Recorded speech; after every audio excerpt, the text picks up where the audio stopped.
For the last year, I've been dabbling in the exciting world of e-bikes, seeing what they're all about and putting them to the test. This year, I've been lucky enough to get my hands on a couple of models from Shark e-bikes, the Tiger and the Hammerhead. But this video's not a bike review. Compared to a normal bike, there are some huge differences in the daily lives of e-bikers, and I've learned a few tricks that could really come in handy. So I have 4 quick tips for you to make your e-bike life a bit easier, more fun, and a little bit safer.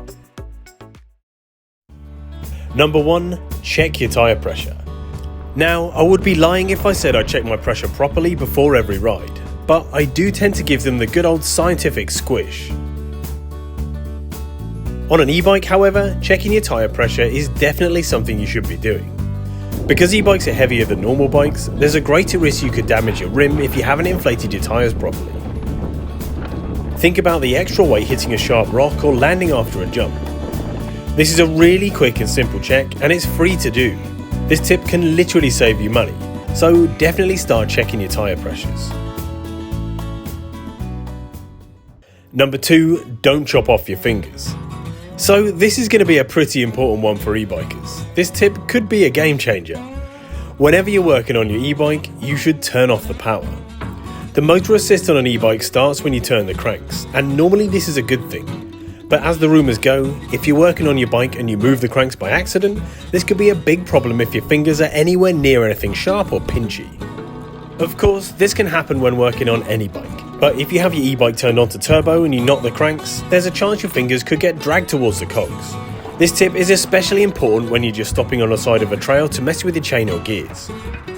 Now, I did try to mess around with this bike whilst I was working on it, and it didn't seem to want to bite my fingers off, so it's pretty safe. However, there are different manufacturers out there, so just remember to always turn off your bike before you work on it. Number 3, look after your battery. Of course, one of the most important parts on an e-bike is arguably the battery. Keeping this working as well as possible is fundamental to a good day out. Your battery charge is a direct predictor of the time you're able to spend on your bike having fun, so ideally you want to be able to ride for as long as possible. Of course, leaving your battery in the cold can damage the battery life, so leaving it in a garage for winter is not really a great idea. E-bike batteries should ideally be charged and kept in the dry at room temperature.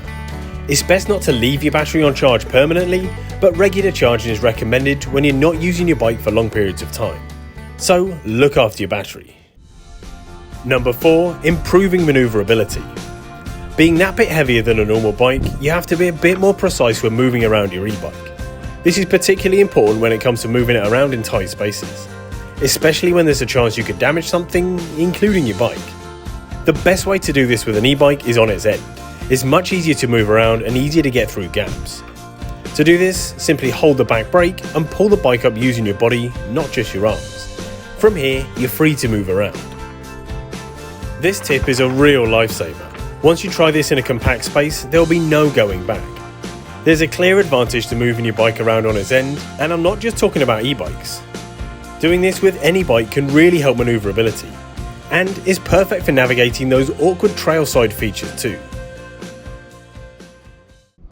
So those are 4 of my top tips for e-bikers. If you have any good ones, please leave them down in the comments for everyone to read.